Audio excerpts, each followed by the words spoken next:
Au nom du Père et du Fils et du Saint-Esprit. Amen. Rendez grâce au Seigneur, éternel est son amour.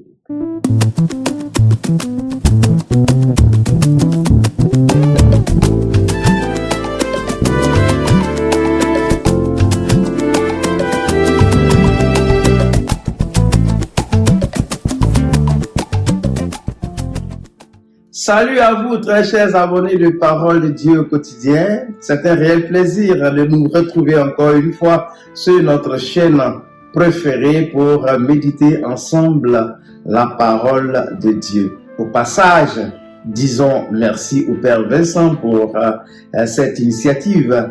Et puis, n'oublions pas de marquer avec notre pouce un tout petit j'aime et de partager nos vidéos pour l'édification du peuple de Dieu. Très chers frères et sœurs, nous sommes au 12e dimanche du temps ordinaire de l'année A et les textes qui sont soumis à notre méditation pour la première lecture tirée du livre de Job.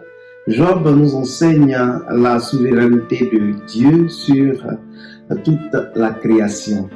La deuxième lettre de Saint Paul, apôtre corinthien, nous montre que le Christ, par sa mort, donne la vie à tout homme. Ainsi, notre adhésion au Christ fait de nous des créatures nouvelles.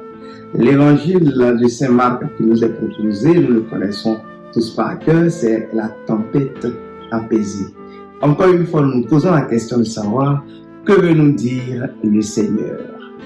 D'abord, avec la première lecture qui retrace le dialogue entre Dieu et Job, il nous faut comprendre la grande souveraineté de Dieu au cœur de la création. Et notre foi devra accueillir cette souveraineté de Dieu, car c'est lui qui met toutes les limites.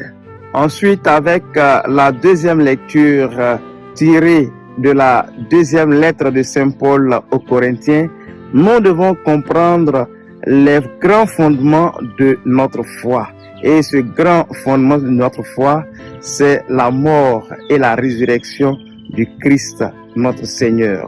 Nous devons adhérer à la foi au Christ pour être des créatures nouvelles. Et cela nous aide à réfléchir sur comment affronter ou garder la foi au cœur des difficultés que nous vivons dans notre monde actuel. Car le Christ lui-même a affronté la mort. Ainsi, par sa mort, nous avons la vie. D'abord, avec la première lecture qui retrace le dialogue entre Dieu et Job, il nous faut comprendre la grande souveraineté de Dieu au cœur de la création. Et notre foi devra accueillir cette souveraineté de Dieu, car c'est lui qui met toutes les limites. Enfin, dans l'évangile de Saint Marc qui nous relate l'histoire de la tempête apaisée, nous devons méditer sur le fait que la foi est un cheminement. Et ce cheminement a pour but la finalité que le Seigneur nous propose.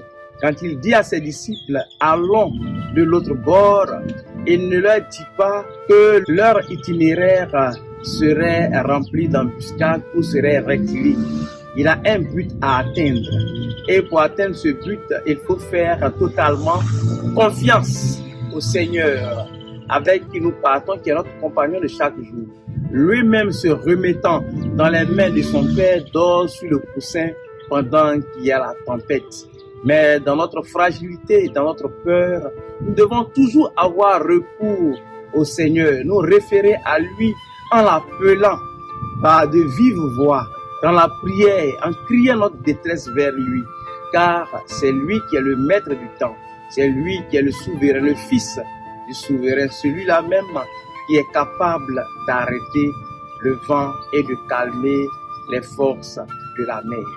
Frères et sœurs, au cœur de notre cheminement, il nous arrive de douter comme les disciples dans la barque et aussi même d'avoir peur. Au cœur de ces différents événements, tournons-nous vers le Christ et réveillons-le par la prière afin qu'il nous mène au but que lui-même connaît. Pour ma part, j'ai été très heureux de méditer avec vous les textes de ce dimanche.